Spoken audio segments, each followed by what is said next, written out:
La victoria es segura. La oligarquía colombiana ya está derrotada. Lo único que tenemos que hacer, además de defender la democracia, es ir al vecino y a la vecina, tocarles la puerta a aquellas familias que aún no creen en el cambio en Colombia. Es, si se trata de un joven, de una joven, hablar con el padre, hablar con la madre, hablar con el abuelo y la abuela y convencerlos, convencer al vecino o al abuelo del cambio de Colombia, del momento histórico único que la providencia y las luchas de la gente lograron producir. El que esta generación de jóvenes, esta sola generación juvenil, que no lo pudo la generación juvenil de mi época, ni la de mi padre, ni la de mi abuelo, ni la de mi bisabuelo, puede ver en su propia existencia aún temprana los años en que la historia de Colombia cambió. Solo hay una generación juvenil en el pasado que pudo observar una transformación similar a la que se avecina en Colombia, la que hizo la independencia nacional, la que derrotó a los españoles, la que comenzó a construir unas palabras mágicas que se creían ilusorias en aquel entonces: la palabra república, la palabra democracia, la palabra soberanía popular.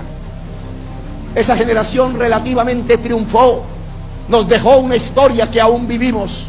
Ahora le corresponde a esta generación de jóvenes convencer al padre, a la madre, al abuelo, a la abuela, al vecino, a la vecina. Solo necesitamos 400.000, 1.000.000 de votos más, un presidente popular, un presidente cuyo origen es el campesino, es el obrero, es el asalariado, es la gente popular, se haga presidente de Colombia. Y no solo por su origen, sino por su corazón, por su alma, porque su corazón y su alma no está al lado del poderoso, no está al lado del que excluye, está al lado de la gente sencilla, de la gente que trabaja, de la gente del pueblo. Podemos transformar esta historia porque no se trata simplemente de cambiar un presidente, se trata de cambiar un régimen, un sistema político, un sistema económico. Se trata de construir en verdad, en la historia de Colombia de estos días, la república, la democracia, la restauración moral de la que hablaba Jorge Eliezer Gaitán, la posibilidad de que los de abajo gobiernen, de que los de abajo vayan para arriba, de que los de abajo, la sociedad colombiana, decida soberanamente sobre el propio país, sobre la propia ciudad, sobre el propio territorio. Es el momento del pueblo. Ha llegado el momento del pueblo colombiano. No lo habían impedido durante décadas atrás, durante siglos. Habían asesinado a quienes intentaban dirigir las transformaciones democráticas de Colombia. Asesinaron a Rafael Uribe, asustaron a López Pumarejo, cuyo nombre aquí se recuerda en un puente, mitad costeño, mitad cachaco.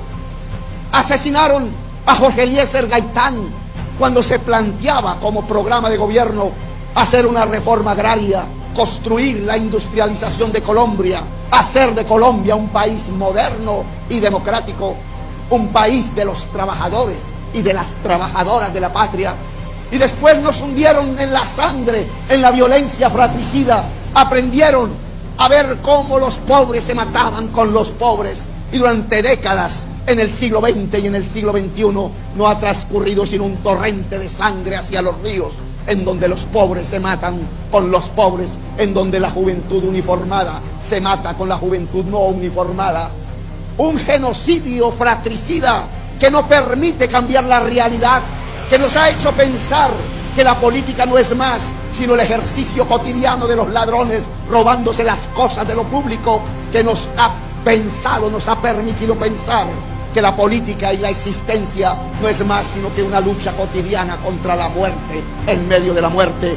La sociedad colombiana se acostumbró a pensar que política es igual a robar y que poder es igual a matar, y resulta que no, que así no es el mundo, que el mundo ha construido una civilización y que esa civilización permite es pensar que la política es el instrumento para volver realidad las libertades y los derechos de la mayoría, y que el poder no debe ser de unos cuantos, sino que el poder le debe pertenecer a la totalidad sin exclusiones de una sociedad, para que se pueda construir una nación que pueda convivir en paz.